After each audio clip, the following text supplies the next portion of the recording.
дар рӯзи аввали даъват толорҳои пур аз ҷавонони хоҳишманд аллакай барои артиши миллӣ навгунӣ нест, зеро чанд сол боз дар нахустин рӯзи даъват дарк кардан мумкин аст ки таваҷҷӯҳ ва хоҳишу ҳаваси ҷавонон барои адои хизмати ҳарбӣ зиёдтар шудааст. Ин равандро масъулин ба имкониятҳои мусоиди моддиву техникӣ дар ҷузу томҳои қувваҳои мусаллаҳ рабт медиҳанд ва дар шаҳри Душанбе ҳам нахустин рӯзи даъвати баҳориро ҷавонон бо ташрифи сершумори худ ба комиссариятҳои ҳарбӣ истиқбол карданд. Дӯстону наздикон ва волидайну масъулини ниҳодҳои дахлдор хоҳишмандонро бо як барномаи бошукӯҳ ба артиш гусел карданд. Тарбияи ватандӯстӣ шаҳрвандон низ яке аз самтҳои муҳими сиёсати ҳукумати мамлакатро дар бар мегирад ва бо қабул гардидани Қонуни Ҷумҳурии Тоҷикистон дар бораи тарбияи ватандӯстии шаҳрвандон имрӯз имконияти бештар баҳри боз ҳам ҷалб гардидани наврасону ҷавонон ва ҳидоят намудани ҷомеа ба равона кардани фарзандонашон ба хизмати ҳарбӣ фароҳам оварда шудааст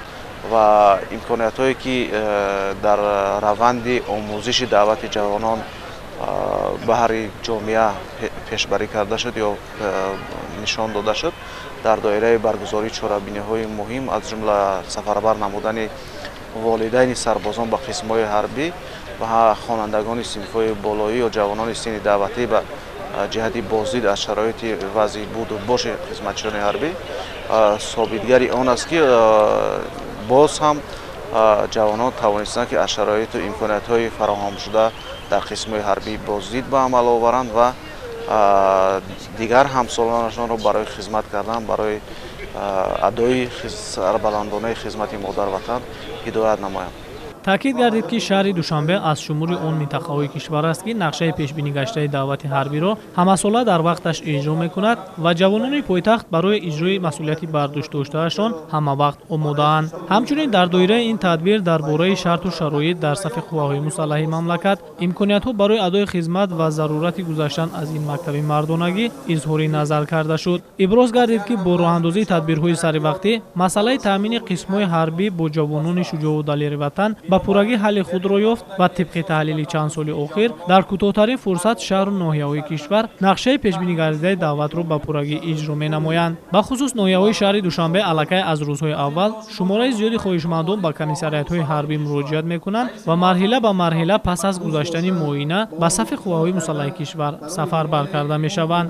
Имсол бошад ҷавонони синну соли 1997 то 2006 ба сафи қувваҳои мусаллаҳи мамлакат даъват мешаванд. ҷавонмардон бояд ин қарз монад бояд омада қарзамонро адо карда ба сари баланд барем тинҷи давлатамон нигоҳ бунем. ман аз кулли ҷавонони Тоҷикистон хоҳиш менамоям ки рафта хизмати модар ватани худро адо карда бо сари баланд ба назди падари модари худ баргарданд.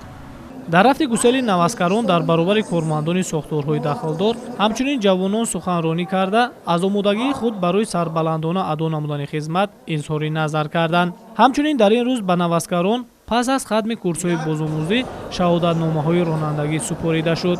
суханронии масъулин, намоиши ҳарбӣ, ҳунарнамоии санъаткорон муқаррароти доимест ки дар рӯзи даъватшаванда пайваста гузаронида мешавад.